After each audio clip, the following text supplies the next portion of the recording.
नमस्कार, मैं अमरधर लाल। आइए आज चर्चा करते हैं शंकराचार्य के वेदांत दर्शन की। पूर्व मध्यकालीन भारत में हिंदू धर्म और दर्शन के क्षेत्र में जिन लोगों का अत्यंत महत्वपूर्ण योगदान रहा है, उनमें आदि शंकराचार्य सबसे महत्वपूर्ण कहे जा सकते हैं। उन्होंने वेदांत दर्शन की एक नई व्याख्या प्रस्तुत की और उसके माध्यम से बौद्ध धर्म और दर्शन द्वारा प्रस्तुत चुनौती का न केवल तार्किक निदान किया, बल्कि हिंदू धर्म के जीवनोद्धार करने तथा उसे व्यापक लोकप्रियता प्रदान करने में निर्णायक योगदान किया। शंकराचार्य ने उपनिषदों में प्रस्तुत धार्मिक दर्शन की एक नई व्याख्या प्रस्तुत की।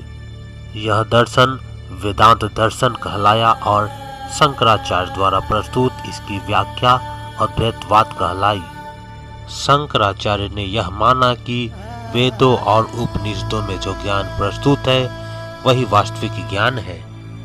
इन्होंने संसार के अस्तित्व को 3 तत्वों पर आधारित माना, जो सत्य, चित्त और आनंद थे। ये तीनों अनंत ब्रह्म या सत्य का ही एक अंग है, परंतु इससे पृथक होकर मानव आत्मा एक जीव या प्राणी का रूप धारण कर लेती है। अज्ञान के कारण जीव इसी पृथक अस्तित्व को अथवा सांसारिक जीवन को सत्य या वास्तविक समझ लेता है। यद्यपि सांसारिक जीवन एक मिथ्या या माया है, जिसका वास्तविक अस्तित्व कुछ भी नहीं। पुनः अज्ञान के ही कारण सांसारिक जीवन से लगाव और सांसारिक इच्छाओं की उत्पत्ति होती है। इन्हीं इच्छाओं से तृष्णा उत्पन्न होती है, जिस कारण मानवात्मा पुनर्जन्म के बंधन में बंधी रहती है।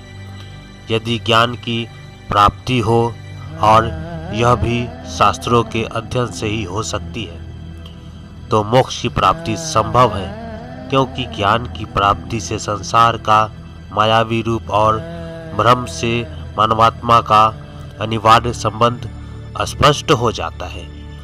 तब सांसारिक इच्छाओं का अंत हो जाता है और पुनर्जन्म के बंधन से मुक्त होकर आत्मा परमात्मा से लीन हो जाती है। बुंद सागर में मिलकर अमरत्व को प्राप्त कर लेती है।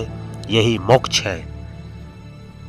दोस्तों, आज हम लोगों ने शंकराचार्य के वेदांत दर्शन को देखा।